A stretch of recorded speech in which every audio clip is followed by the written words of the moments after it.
All right, so for this lesson, mine is 7.2, and that's on simple interest. So how I would kind of start teaching that lesson would be with like a PowerPoint. I would have it on like a board, and before I even started the lesson, I would kind of ask questions and start with like some formative assessments, just asking the students like, what is interest? Do they know what interest is? What is it used for? Where is it used?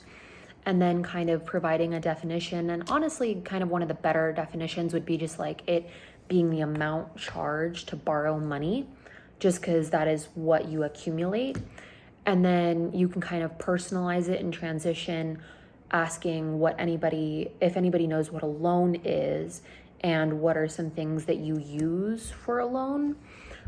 This kind of will get kids thinking how these two would be connected, and then kind of asking kids where their finance knowledge lies.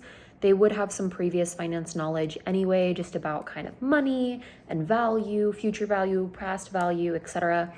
But asking them what a loan is, what are some things you use loans for, would kind of get a class collaborative discussion.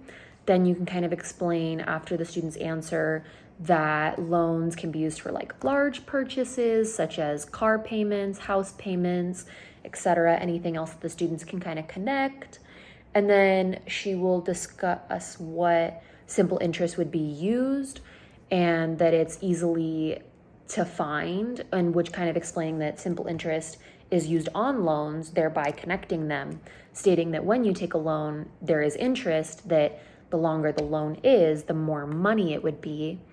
Then she would kind of introduce the formula and giving them kind of an understanding about it. She would create a transition for a video for the students to watch. That's provided on the materials list and in the lesson box. It's just a video briefly describing what each letter of the simple interest formula means, and then kind of giving one example on what a word problem would look like, what each part would be in the formula, and then how they would be able to find that. Just kind of breaking down like T is time, so that would be how long the term is, and then the principal is how much the loan is, and then the rate is how much the percentage is, given their previous knowledge about converting percentages to decimals, or briefly just reminding them how to do that. Then after the video, she would kind of discuss the variables, kind of remind the students what it means. She could ask some questions, be like, okay, after we just watched that video, who can tell me what this means? Who can tell me what this means? She'll define the terms, give the students the formula in its whole. Then after she explains each part of the formula, she'll do some examples with the students to kind of work on that a little bit.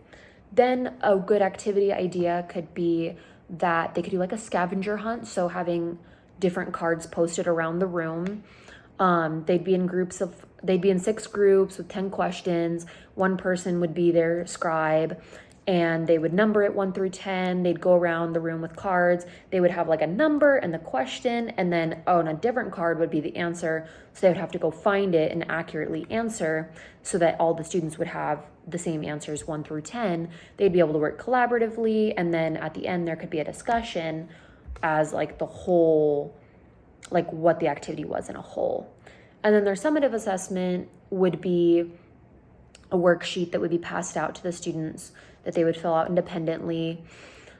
This would be able to show their knowledge on how to plug in the variables, like the lesson taught them, kind of how to find the loan is the principal. They would have to plug that in, the rate, convert it, and then the time, it would be in years, because that's how it would go.